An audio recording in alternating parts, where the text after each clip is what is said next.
தமிழக அரசின் அனுமதி இல்லாமல் எந்த கொம்பனாலும் மேகதாதுவில் அணை கட்ட முடியாது என அமைச்சர் துரைமுருகன் திட்டவட்டம்.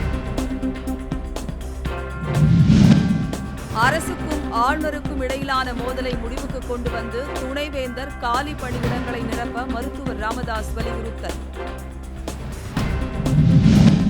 நீதிபதி வீட்டில் பணம் கண்டெடுக்கப்பட்ட விவகாரம் குறித்து விவாதிக்க கோரி நாடாளுமன்ற இரு அவைகளிலும் எதிர்க்கட்சிகள் கடும் அமளி.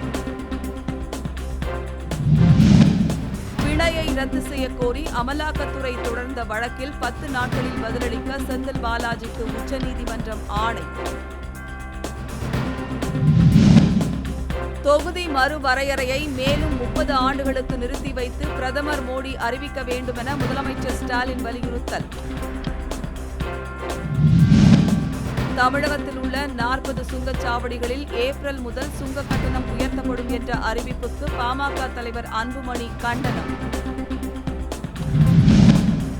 திருச்சி வானூர்தி நிலையத்தில் கோலாலம்பூரில் இருந்து கடத்தி வரப்பட்ட 5 கோடி ரூபாய் மதிப்பிலான போதைப் பொருட்கள் பறிமுதல்.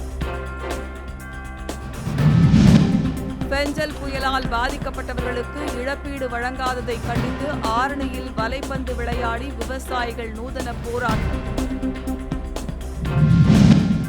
கடையநல்லூரில் இடிந்து விழும் நிலையில் இருந்த அங்கன்வாடி கட்டடத்தை சீரமைத்த காவல்துறையினருக்கு பொதுமக்கள் பாராட்டு.